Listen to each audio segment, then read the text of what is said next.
Hello, ladies and gents. The last 2 days have came down to this moment, Stress. We are in the grand finale, game number 3. One thing is for sure, whatever happens, we are going to have a winner and a loser.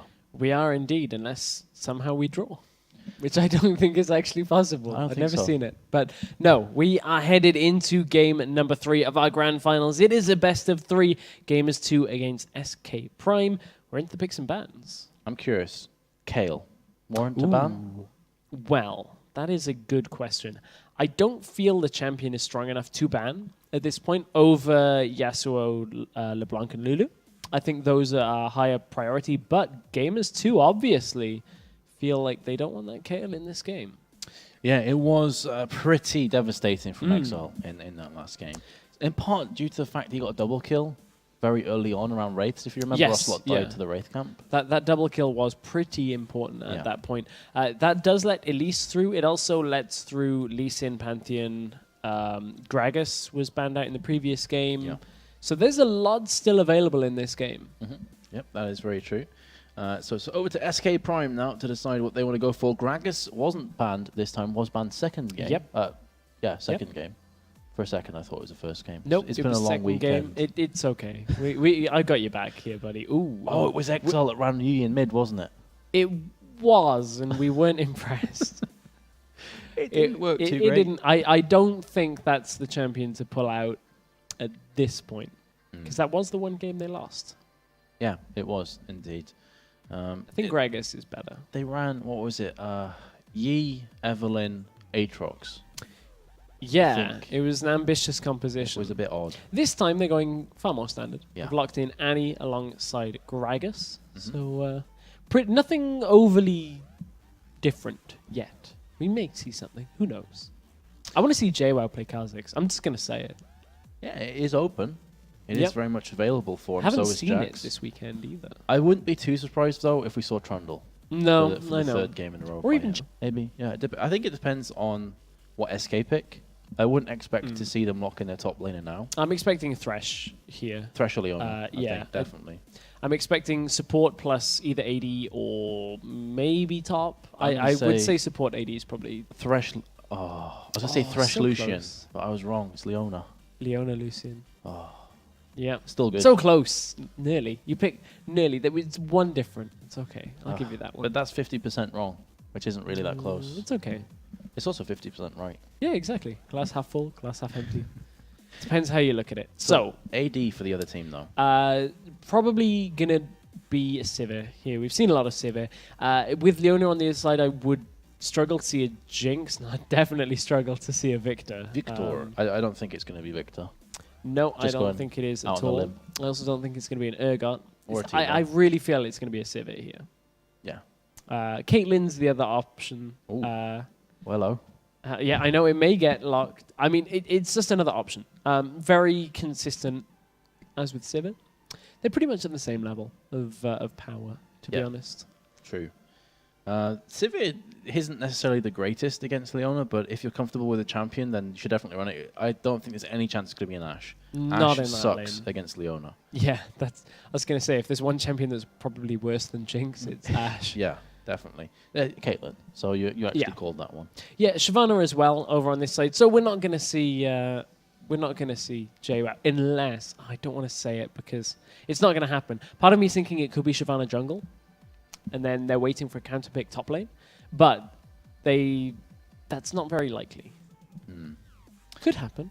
It definitely could. Shyvana was played by Diamond Prox for a long time in jungle, of course. Yeah. Who really kind of... And I know obviously not quite at the same heights, but Lowland Lions would run Shyvana in every single game ever in the jungle. So it's possible.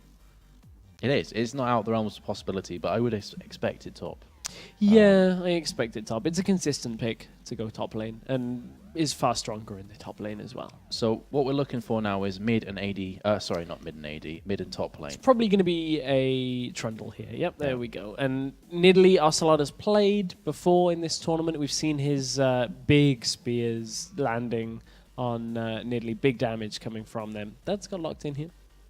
Yeah, it has been locked in. Trundle 3 games in a row now for JWoww. He's played consistently well with the character, even when they lost he was still playing well. It's actually SK as well that takes Shyvana. I'm still in game 2 on the swap around, but I guess it's going to be jungler we're looking for here. That is a possibility. If that gets locked in, I've got a couple of interesting things to say about Zed depending on where he goes, but it could also be Gragas jungle. That's another. It could. Gragas jungle has been seeing quite a lot more play recently. If that's a Zed top, I think it's going to be Zed mid, Gragas jungle, Shyvana top. We've gone back to the lobby again, so we're not going to find out. Yeah. There's quite a lot of ambiguity. There's 3 champions that can jungle on the side of SK. there is, yeah. Again, this time it wasn't 6, actually, that quit out. Or Steve, as I like to call him. That's odd, but... It's one of it looks like... Ocelot. Yeah. Strange. Ocelot quitting. Looks like he just had a couple of connection issues. So, we will be back very shortly. We will. So again, we find ourselves in familiar territory here, James. The two of us. In a well-lit room. Don't know where this is going. I don't know where this is going either. But we're in a studio in front of thousands of people as well. So, I don't think any of them know where this is going either. Oh, man. Oh, Ocelot's back, though. Ocelot is back. So, we'll be into game fairly shortly. There we go. We're going to head back into picks and pans. So, we're going to find out where exactly all of the players do end up going. So, Zed can jungle. He's actually been... When he got released, he was seen a lot in jungle. They actually reduced the cooldown on Living Shadow. So, increased the cooldown on Living Shadow because it was a little bit too potent at that point. That was a very long time ago. We're talking nearly a year and a half ago.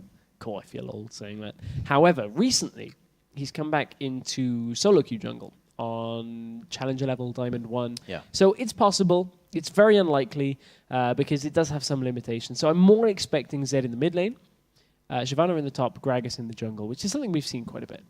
Yeah, we have. And let's see. Dig. Dig. Not sure what's being said here, but you never know. So if the positions as we're going through to be believed, that's a Draven mid. No, they didn't pick Draven. So Zed is the champion going in the mid lane. I also feel we should probably explain why we just said dig randomly. Yeah, it's the bands. it's the You bands. can't see Sorry, them on the screen. Okay, production, they're going to save us on this one and show you. You can see we're not just we're saying not random going words. crazy. Dig and dag. Yeah, it's a bit sound like Bill and Ben. The flower pot man. Yeah, Dig and Dag, the diggers. Those digger twins. The diggers. You know from Recess, the 2 guys that would just dig? Didn't watch Recess. This guy, like... You mad though? I am. Like, how could you not watch Recess? That was just amazing. But we're counting down. You can see we're counting down. So it will be Shyvana top, and unless they swap. Gragas in the jungle. Zed in the mid lane. That's a pretty interesting team comp. Haven't seen Gragas jungle in a little while either. I haven't seen it on Coup before. Again, there's probably people shouting right now on Twitch, like, oh my god, Noobcaster, he plays Gragas jungle, but unfortunately I can't watch every stream and I can't check everyone's. I've certainly seen history. Gragas jungle. I've seen there's Gragas no jungle. doubt on that. It's just Coup. It's a little bit different a style for him, actually. Gragas jungle, actually, I feel is extremely strong. It is. Very, very strong. His ganking capability is quite sickening, actually. And it's one of those things that utilizes how the champion was kind of intended, actually. A lot of people don't realize that Gragas, when released, actually was meant to be built as a tank. Yeah, exactly. It just kind of worked out that, you can build damage, and he's pretty strong. So it's kind of funny, actually, how the champion kind of utilities rotate around throughout different seasons. I even remember when Gragas was played Bruiser top. When he was released, as you say. And people keep trying that as well. Yeah. Like, people have said Bruiser Gragas is actually kind of okay right now. So it's a very versatile champion, and a lot of it has to do with as the game gets later, you actually still have the same utility from your ultimate. Like, that never changes. You always, provided you hit, will knock people back or knock people towards you, get targets, get disruption, all that kind of stuff. Yep. So about 2 minutes remaining on the delay here. Stress. This awesome tournament is coming to an end after this game. Sadly, it is. I mean, this is number 2. I remember sitting in this very chair at the beginning of number 1 and thinking, man, this studio is awesome, and I've got an awesome weekend ahead of me, and it seems like only yesterday, and now we're at the end of number 2. It was only a month ago when you're here, wasn't it? I know. It's been pretty quick. I mean, credit to the guys at FACEIT for being consistent and quick on their tournament turnarounds. Normally, it takes a while to get back to a studio. That is extremely true.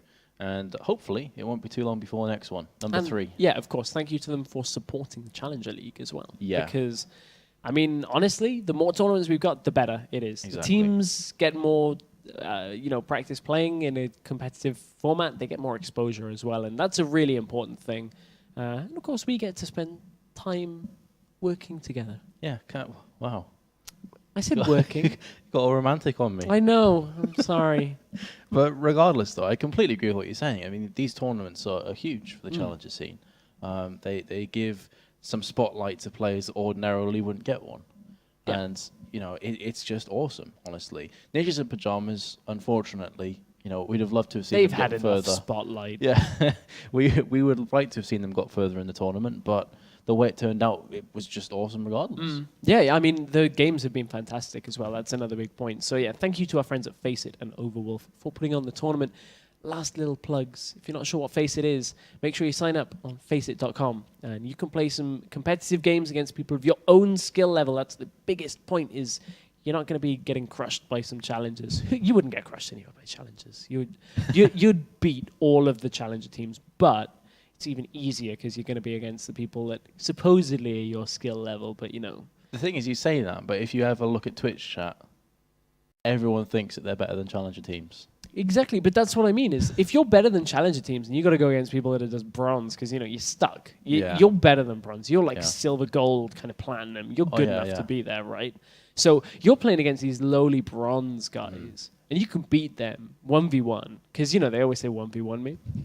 You can beat them 1v1 and then get a car and then drive to their house and tell them you beat them for a car on the FACEIT platform. And then you can beat them IRL. Well, I wouldn't.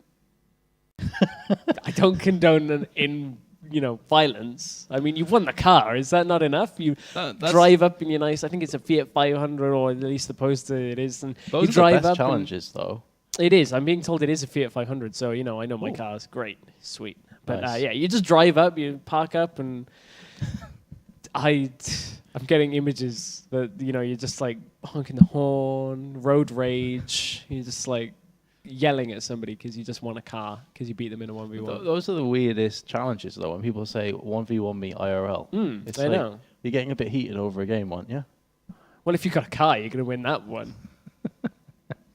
5 million points, though. Yeah, 5 million points. There's a lot of cool prizes to be won. We are into game here for the FACEIT Challenger Invitational, game number 3. Or are we?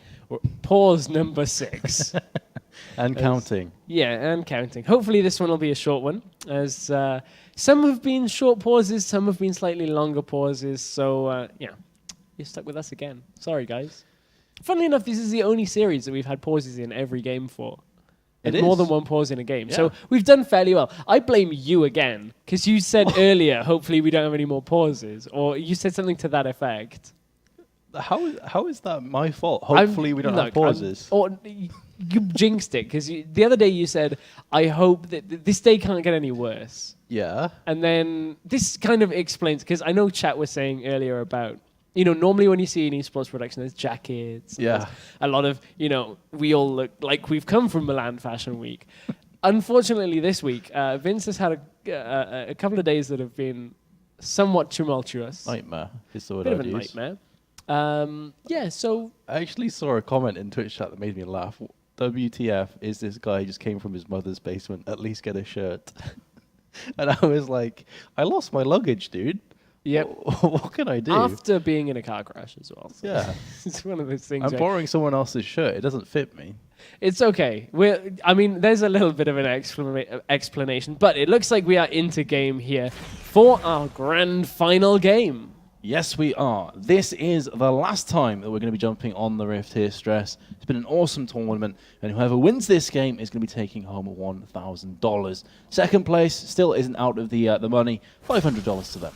$500 is nice. It's a good prize. Certainly is. Thousands much, much nicer. Of course. In fact, it's double. How is that for maths Check for you? you out. Nailed it. Mental. Year 2 maths done. I can't really follow on from that. I'll be honest. Did you only do year 1 maths? I did. Okay. I thought that, I honestly didn't realize that 1,000 was double from 500. I'm glad that it is, and it's not one of the things that the reason we don't normally do maths is you even end up doing simple maths really badly. Yeah. So I'm glad that at least that's simple enough that I can actually get that on cast. After I said in a previous game, because I'm an AD carry, and he had the pickaxe and longsword, and I said it's about 1,065 gold from this point. I actually started working it out. I know, I with a saw pen and you paper writing down. You were doing like if I long was right or not. multiplication. Because for some reason, I'm not even a bit obsessive compulsive, but as soon as I said that, I was like, I hope I'm right with this. Oh, don't worry, we all get that. I think everybody gets that. If I'm not, then Twitch is going to absolutely tear me a new one. Well, they'll probably do that anyway. Well, but that goes. I was going to say, it's but okay. not over maths. That's No, over the fact that I just found you on the street and I grabbed you in here, and somehow you're an AD carry and you know about League of Legends. I'm pretty impressed by that. It's someone told me the roles, and I decided to be an AD. Yeah. I like to carry things. I don't know where I'm going with that one. Either way, G2, no lane switch this time. No lane swap. So it's going to be Lucian and Leona facing off against Annie Caitlyn. It's the first time we've seen Caitlyn in a while, actually. It's pretty much stuck to Lucian Sivir for the last 5 or 6 games. Yesterday we had a lot of Jinx as well. Yeah, we did. Yeah. Not so much Caitlyn, but we're seeing it today. And Caitlyn's kind of one of those champions that's been consistent the whole time. And really just not a lot has ever changed on her. They had the change to being able to headshot or accumulate and use headshot stacks on turrets. But after that happened, she's kind of been at a nice neutral point where she's pretty strong, but isn't to a point where she just decimates every lane. And she's always also, actually speaking of Caitlyn, have hard engage on her, forcing away that barrier. Meanwhile, Ignite's been popped on Dayud. He flashes away. 6 is going to be going back, and this should be first blood right now to SK Prime. Last auto attack will finish it, or will it? There we go. Long range, she's still somehow alive. Health potion OP, and now 6 finds himself dead. Dude was on single-digit health in that exchange there. That was crazy. I actually thought 6 would have got that. I don't know, did he cancel an attack animation as they hit the minion wave or something like that, or didn't auto-attack the right thing? He definitely got that last one that chipped him very low, but that's an important first kill there, and that went to Morden. I wouldn't be overly surprised if we get 6 is disconnected. It turns out he's thrown his PC out the window. Because that must be so frustrating. I honestly thought that was first blood to 6. Yeah, and I was right there with you. But again, that's the difference between a Doran Shield start and a Relic Shield start, is he actually had extra health potions to survive through that. Yeah, exactly. Health potion OP. J-Mal's taking quite a bit of punishment from Mozilla at the top. And also importantly, we've mentioned about 6 not getting first blood. An important fact is Morden did get first blood on Elise. Yeah, and as soon as on Elise you can start getting those core items built, you can really become a terror. I mean, you're looking for that Ancient Golem into Haunting Guys kind of style for the most part. And from there, you can just end up tanking so much damage and dealing so much percentage damage. Yeah, definitely. Well, 20 to 10 already at bot lane is the CS difference. That's going to partly be the fact that, First Blood was picked up down there. And also, on top of everything else, both summoners burnt from Dayud, both summoners burnt from 6, and both from Vanellan, whereas Lucian still has both his available. Yuki is king of the summoners game right now. He is. He's got all of the summoners. That's actually a very good point for Gamers 2 right now, because it gives them security in that lane to trade a little bit more. They may lose Dayud if they trade, but as long as they get both kills, it actually could end up fine for them. Oh yeah, of course. If Leona dies for both Caitlyn and Annie dying, that's completely worth it. Yeah, for sure. And you can see Dayud's trying to zone away. It's difficult to zone against the Caitlyn just because of her high auto-attack range, but Svanillan is playing fairly scared right now because of the zoning. That's a lot of damage that's gone on to Dayud. They've got to be a little bit careful that she doesn't take too much. But that's Leona's job. That's what she's going to continue to do. Yeah, well, mid lane, Zed has a slight advantage over Nidalee, but nothing too serious. Top is a very similar situation as well here, Stress. And actually, I want to go back to that bottom lane for just a second. So we've mentioned the CS gap. Something very important to keep in mind is Leona is running Relic Shield. So that CS gap is compounded even more by the fact that Leona's CS is also contributing to Lucian's gold. Yeah. So it's a bigger lead than it appears at first, which is actually fairly massive this early into the game. definitely. And that's probably going to be Lucian getting BF sword when he first goes back. Yeah. He should have accumulated 1.5. Okay, it's 1,550 for a BF sword. So he's probably going to stay in lane until he has that, and maybe even a few health potions. So he comes out with sustained mid lane. The Ocelot's taking a lot of damage from Exile, flashing in. Going to try and finish off this kill. He manages to do so and gets back with the death mark, I should say. Awesome mechanical play. And that was all because he hit 6 first. There is an exchange down in the bottom lane as well. Yep, looks to have pretty much subsided now. It's more of a tease. Flirtatious affair at bot lane. Exile hit 6 first in that exchange, and Deathmark went on, landed the damage, managed to follow up for the kill, and used the mobility of Zed to go all the way back to the beginning of that gank. Likewise, Mozilla's hit 6 as well. Yeah, similar story at top. JWoww does not have his subjugate, so he's going to have to turn tail and run here. He does have his flash, he's going to use it. Here comes Mozilla instantly afterwards. How long till his burnout comes off cooldown? There we go. Has done so now. This should be an easy kill for Mozilla, and he will survive as well. Jungler is nowhere near. Actually, I say that, at least he's coming up right now from mid lane. Is he going to be able to cut off Mozilla? I don't think so. He should be able to get in range. Burnout though, is going to be too good for the movement speed, so isn't actually going to get in range. I was thinking with the Repel may have been able to get there if it had been just on time, but yeah, I think Burnout just a little bit too much movement speed on that one. Yuki's fairly low on mana, and Lucian does rely on mana to actually be able to trade in lane fairly well, so that's why they're pushing into this turret. Caitlyn is able to just auto-attack from a range, use Piltover Peacemaker, hits at least 4 of the minions there, and puts good damage down. So they are starting to come back into this bottom lane, but keep in mind that Relic Shield. Yeah, exactly. That's what I was about to say as well. That even though Caitlyn seems to be bridging the gap, she's still voluntarily behind. Yeah. And also Lucian has an assist and Caitlyn doesn't. Now, Ocelot is building a very greedy style against a Zed, and this is something that you see a couple of mid laners do, is you get Tear of the Goddess, and that builds for a later game. Rather than building any armor now and dealing with the problem straight away, you actually are looking for that mid-game point where Zed kind of doesn't yet have his armor penetration, so you get armor in that mid-game point rather than early on. Oh, that death mark to actually dodges out the cocoon. Does he have a raw damage output though for this? Oh! Oh, he goes back on the javelin. Oh my goodness, that was awesome. Coincidental or not, that was brilliant for that spear. Because he threw it in a straight line between where Zed was and where he was about to be.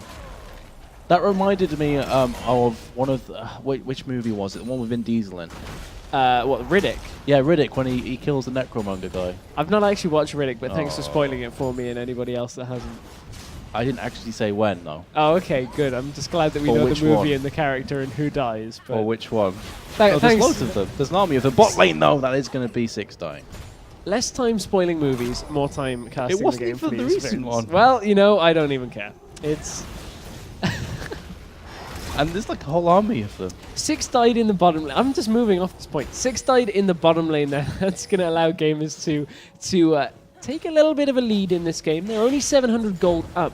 But remember, Kill has gone on to Zed already in this game. There's some armor out for Nidalee, which is pretty good. And we're actually going to take a look at this spear. Let's see if we can get some insight into whether it was intentional. You just saw another one land there, actually.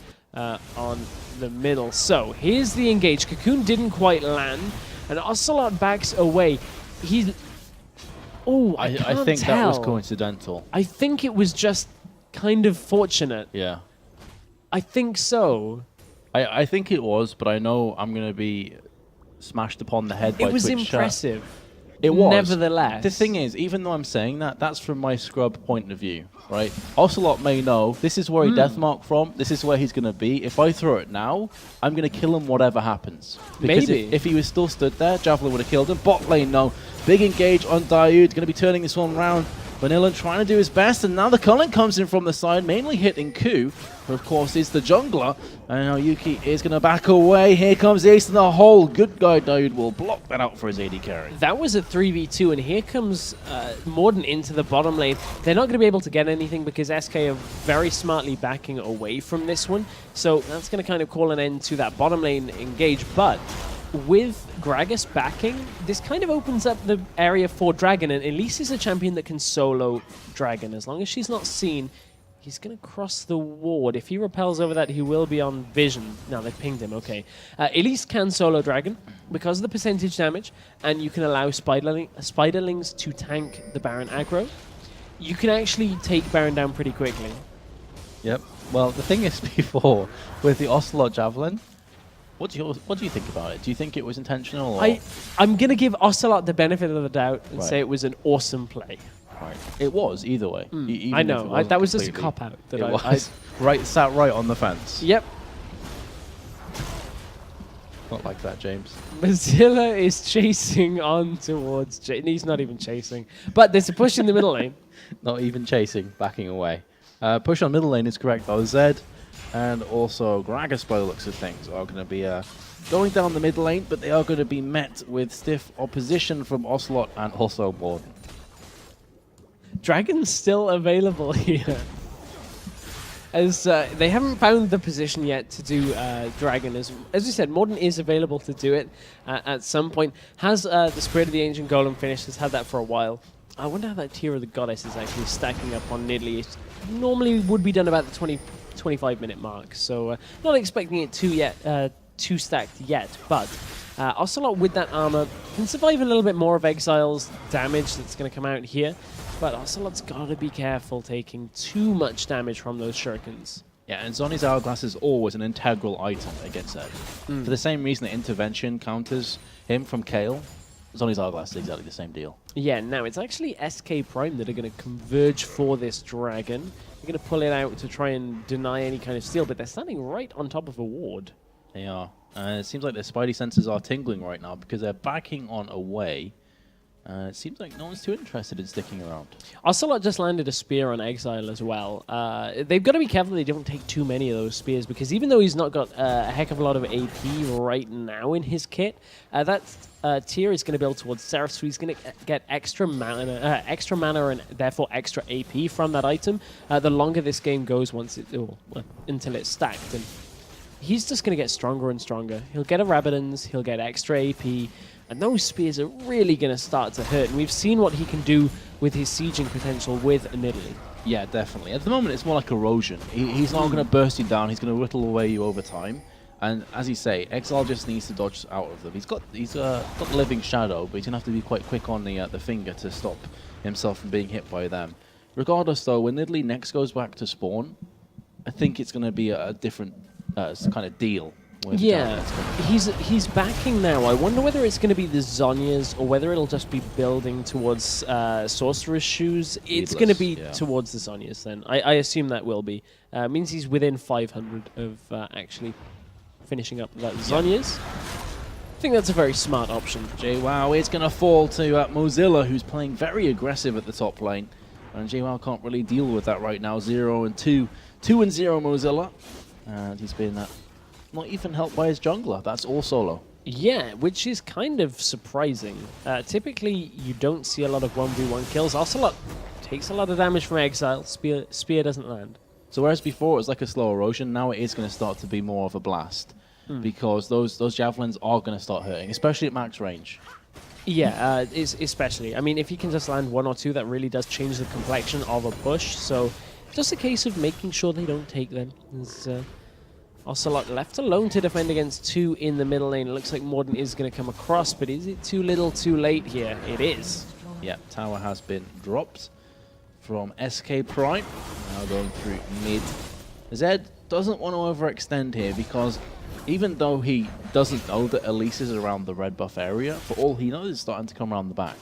I'm actually quite surprised that Morden hasn't attempted Dragon. Because that's something that gamers 2 have been very good at in the whole weekend, is their Dragon control. And Elise is a champion that can do it. And there has been many a time when it's been possible for it. There's going to be a 2v2 in mid, though. There it is. Here comes the explosive cast, but the flash away and the pounce as well from Ocelot will keep him alive. Also, Morden comes round from the side and picks up that kill onto Zed. So Exile's going to be in the death chamber next 22 seconds. Ocelot barriered to make sure that the death mark didn't put him low enough to be picked off.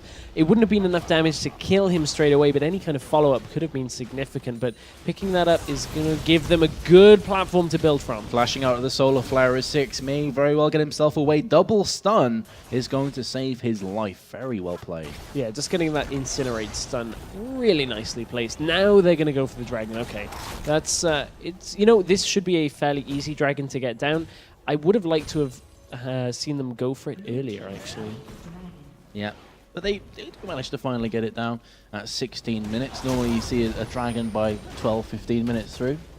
But they start a bit later. Yeah, they have themselves a decent lead right now. 1,500 gold is the gold lead. Yep, pretty much nothing at this stage of the game. It equates to an item difference here or there, to be honest. But on top of that, the only reason it's not higher amounts of gold difference is because of the tower. Yes. SK picks up. Now, looking...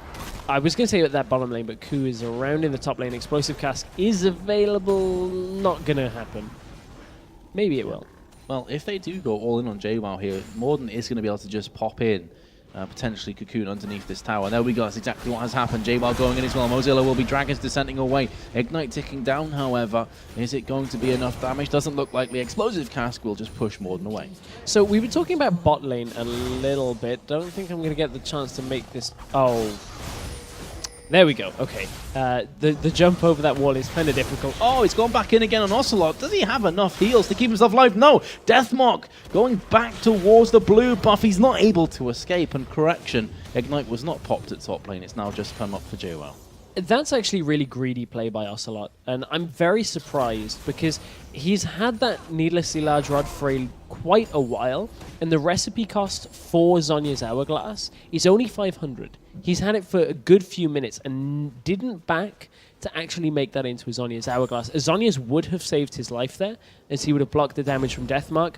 And that's, again, the sign of him going tier is very greedy from me, and it's showing in his playstyle. And he actually made a tweet between games 2 and this current game of, we thought we had the last game, and we played too greedily. We thought we'd already won and were overconfident, and he cannot let his earlier advantages in lane translate into greedy play. Yeah, greed isn't always good, as the case may be, but Ku did just try and steal away those wraiths from Morden. Has double buffs. I can finally make this point about bottom lane. So, it looks like there's a fair difference between the two already, but then take into account that Leon 24 CS with that Relic Shield as well. So, not only is it the 20 CS difference, it's also a good 20 plus extra minions on top. So it's a considerable difference between the bottom laners here, and is allowing Lucian to almost have his phage completed on top of that Bloodthirster. Yeah, oh, Exile eats another Javelin, second in a row, and that's going to force him back. He's probably not going to be able to play any part in this fight unless he tries to just clean on up.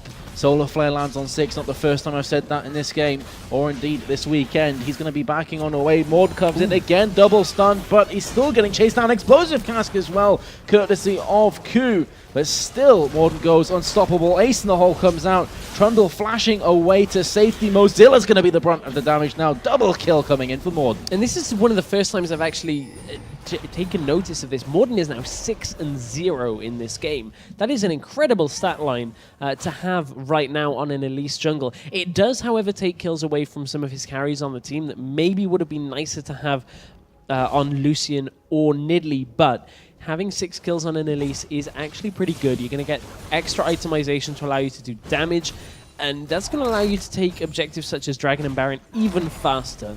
Yeah. As well as kill champions. Well, that's always a positive as well. But that's 6-0. I hadn't noticed it until just then. It's not too often that you say that about Elise jungle. I mean, Elise jungle is an extremely strong pick, but normally he's more involved around the assists than the actual kills. Yeah, for sure. I mean, normally it's the cocoon mechanics. Yeah. But that's still going to basically put Elise in a position where she is a massive threat to be contended with as well. It's not just going to be the likes of Lucian and Nidalee and Trundle. Now you have to deal with a fed-up Elise.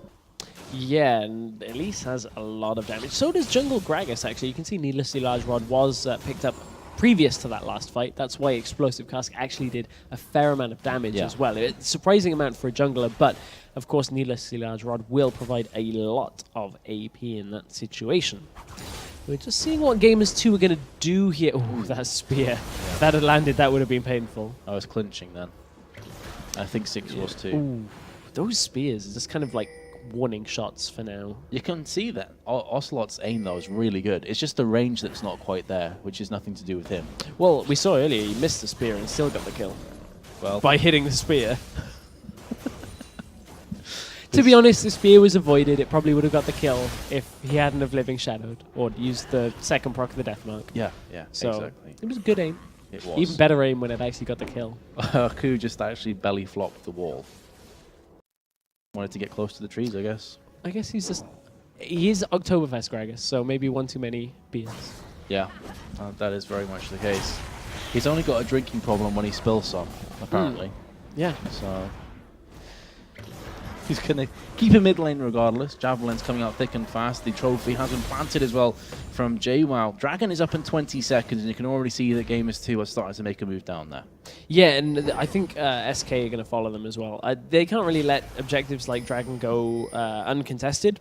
And again, it's kind of one of these points of contention that I feel like SK actually have a considerably better, provided Gragas doesn't take that much damage, team fight around these Dragon areas with the Gragas Explosive Cask. But Gragas took a spear by the looks of it and ends up pretty low on health.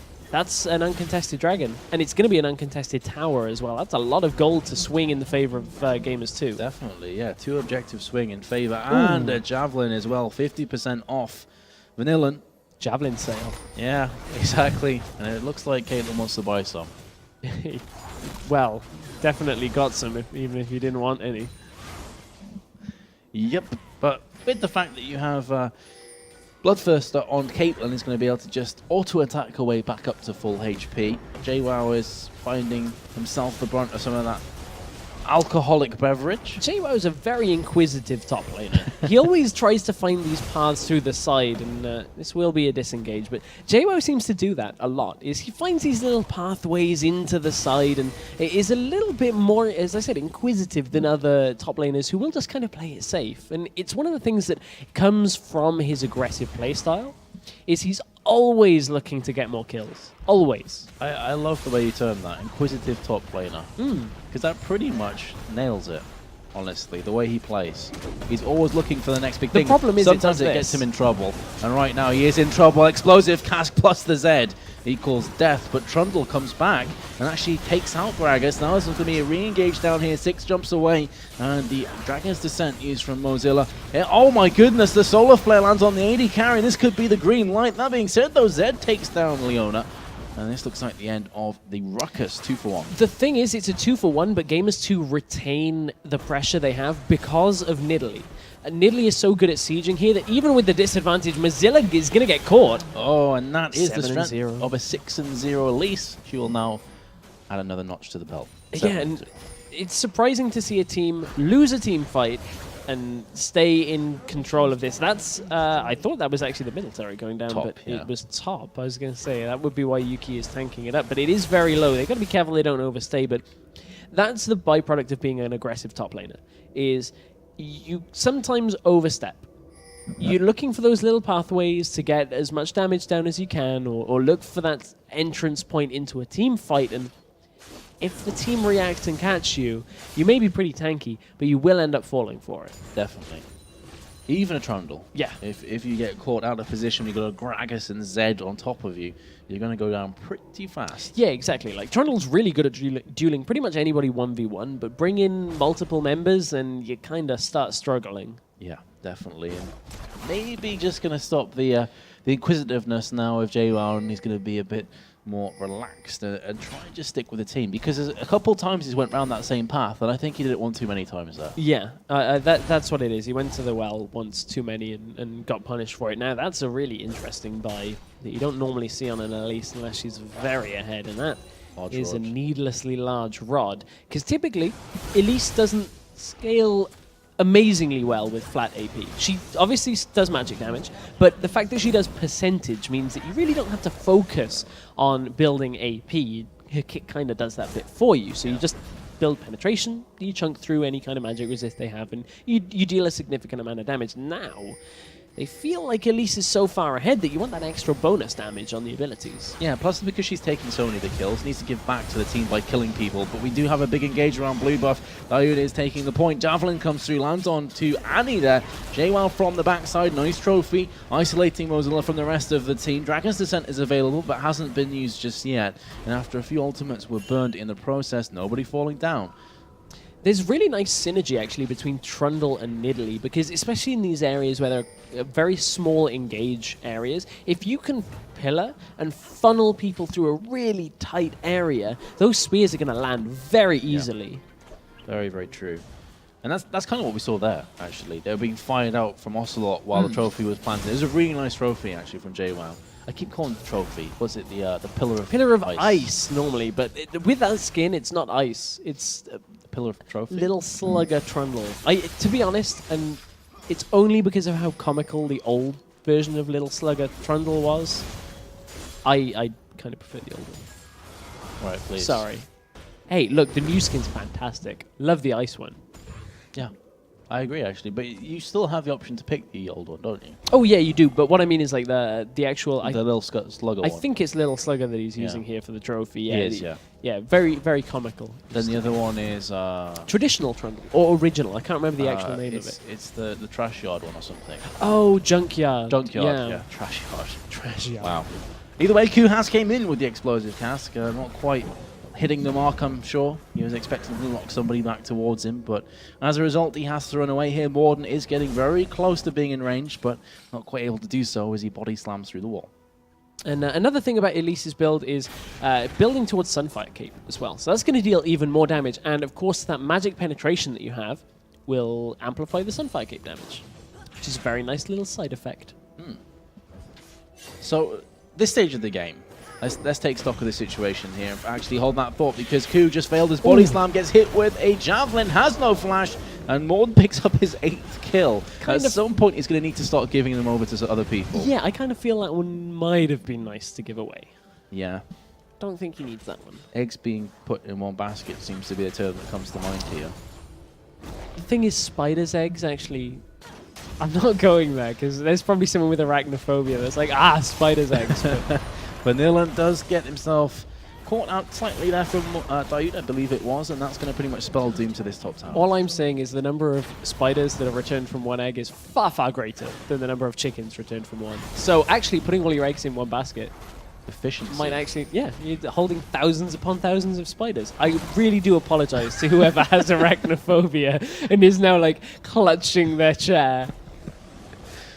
Wow. Stress does it again. Hey, look, the more you know. True. Well, Dragon has spawned again.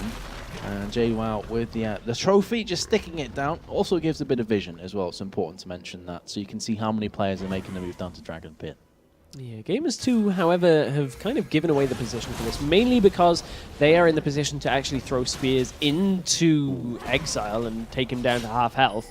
So now all they needed was one spear. They alleviate the pressure that SK had over the dragon area, and now they establish their own. Yep. Just if Nidalee lands 1 or 2 spears, that's it. The objective will be picked up, as we just saw there. Morden finishes that one off clinically. Another objective on the side of G2. They also had top lane pushing in, so somebody has to at some point kind of rotate. It won't ever take that inhibitor tower for now, but it's just the fact that they'll lose farm if they don't go and clear that. So you see Lucian doing the same down in the bottom, just clearing that out around the turret. But it gives them time to go back and buy. Rabadon's has been picked up onto Ocelot. Sunfire Cape onto Elise. So looks like I'm going to hazard a guess at a Leandries onto Elise as well. So, what would you expect Nidalee Large Rod to build into? I'm waiting on that one because I'm looking for... I'm thinking for potential items that would synergize well. A late game Zhonya's, maybe, would increase tankiness and survivability. Rabadon's is not the best item on Elise because her kit doesn't exactly utilize that extra bonus AP. So there's a couple of items that it could be. So not too sure about a DFG. Maybe. I doubt DFG. I doubt it. I think you'd rather go a bit more tanky than that. But It could be. Nevertheless, these guys are the challenger players, so I am positive Morden knows what he's doing on this occasion. So it's all speculative. Another 50% off. The sales come in thick and fast from Ocelot. This is a DFS sale. Wow, only British people are going to get that joke. Sorry to our European Selling them contingent. sofas. It seems like Ocelot's a pretty good salesman, though, because everyone seems to want a part of his sale, but Explosive Casca does fire on in there. There's the Zed taking point. He is going to be punished, though, for that over-aggression with his life. Morden picks up his 9th kill in this game. 9-0-1 Elise from jungle is not a stat I'm used to saying. Trophy lands, and that could be the end of this engage, or will it? Ocelot firing in another javelin, doesn't connect. I think what you see here is Ocelot is the sales team. Morden is debt collection, because Ocelot has 7 assists and Morden has 9 kills. So they're clearly working in unison on this one. It looks like they're going to attempt a Baron here. Ocelot's going to get locked down, but Pillar does a good job of zoning away that kind of corner area. Yeah, it seems that Baron is owing some money to G2 right now, because Morden is looking to pick this one up. Ocelot comes from the side, does a lot of damage to Koo, finishes it off as well. Here comes the Baron. It is going to be picked up by Mozilla. No, not Mozilla, sorry, Morden in fact. And they are going to now aggress onto 6, as 2 players have already fell. Make that 3 as Dayu takes that one down. It's difficult enough to take a Baron away from an Elise with the amount of damage that she does right as that spike. But a 9-0 Elise is almost certain to take that. And now Gamers 2 are going to look to push down this turret. They had good enough siege potential already with Nidalee. Now they're 5 men strong in this middle lane. They're going to crack the inhibitor ring for the first time of this game. And that puts them in an incredibly strong position as we head through the last moments and the last part of time for potentially the last... Well, it is the last game of the FACEIT Challenger Invitational. This could be the last moments. As you said, this Ed has been caught out of position. Morden is taking the brunt of the damage. Explosive Cast comes in as well. But Lucian just manages to get the last hit. Has yet to die alongside Morden. And without Exile for 35 seconds, they could look towards this second inhibitor. They could indeed. JWoww is very tanky, and of course they got Baron regeneration. They've got Ocelot throwing spears in as well. It's just a matter of time before they start hitting. Ooh, there we go. It was just a matter of time. And one of those hits, and they can pretty much crack the tower. If 2 of them hit, that would be pretty deadly. Also, the culling hit 3 players quite a lot there. So there's a lot of poke damage coming out. Oh, that's a beautiful solar flare from Daoud, locking up 2 players. Vanillan just came out of the death chamber, goes straight back into it again. In fact, he didn't. It was Exile that went from the death chamber, but Mozilla is going to try his best to keep his team alive alongside Exile and also Koo. 1 Nexus tower has fallen. 2nd is now being picked up any second now. Can they halt this onslaught? Stress, it's not looking too likely. They're attacking the Nexus tower. Exile coming around from the side, doing what he can, but the game has finished.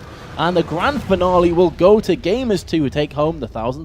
Gamers 2 looking pretty strong this weekend here at the FACEIT Challenger Invitational, and SK looked pretty sharp as well. Taking this to a game 3, but Ocelot's Nidalee, we saw it a couple of times this weekend, is pretty strong, as is the rest of the team. Let's not doubt JWoww's Trundle. And actually, I think the star of that last game has to be Morden, which I think is actually the last player to have had one of these games where they looked incredibly strong. Yeah, exactly. And I think the right team won at the end there. Gamers 2, when it mattered, stepped up to the plate and delivered. You mentioned about the tweet that Ocelot put out after Game 2 where they felt they were going to win that, and then it just kind of slipped away. But Game 3 was clinical. Yeah, Game 3 was a little bit more, as you said, clinical out of Gamers 2. SK did have moments where they looked like they could have been in that. I mean, they picked up the first kill in the middle lane onto a Zed, and Zed getting a first kill is actually pretty significant because from there, normally you can build yourselves a lead, but Morden was sublime that game. We saw in Game 1, did a very good job of setting up kills for JWoww, and JWoww would end up doing a very good job of carrying and helping his team to victory in that game. That game was all about Morden, though. And that's the beauty as well of Gamers 2, that we've seen JWoww carry a game, Ocelot carry a game, and Morden carry a game. So they're all sharing the burden. When Ocelot doesn't perform, the rest of the team picks up. And Yuki and Dude have looked very consistent as well. That's the other point, is all 5 members across all the games this weekend have all shone. But so have all of our teams, actually. I feel like the teams that we saw play actually did a very good job of playing at a very high level. And I've really enjoyed this weekend's games. Like, definitely. Really enjoyed them.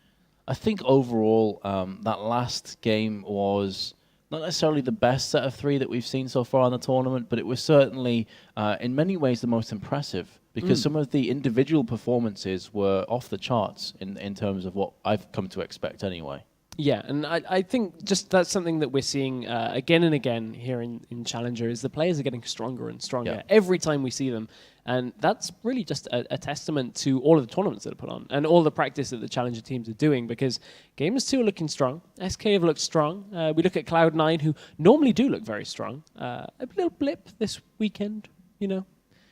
As with the last tournament as well. Yeah, it's a little bit worrying. Maybe there's... They're cursed in this tournament. Perhaps. We'll have to see with number 3 if that does indeed happen. But, you know, we want to say thank you to everybody that watched us this weekend.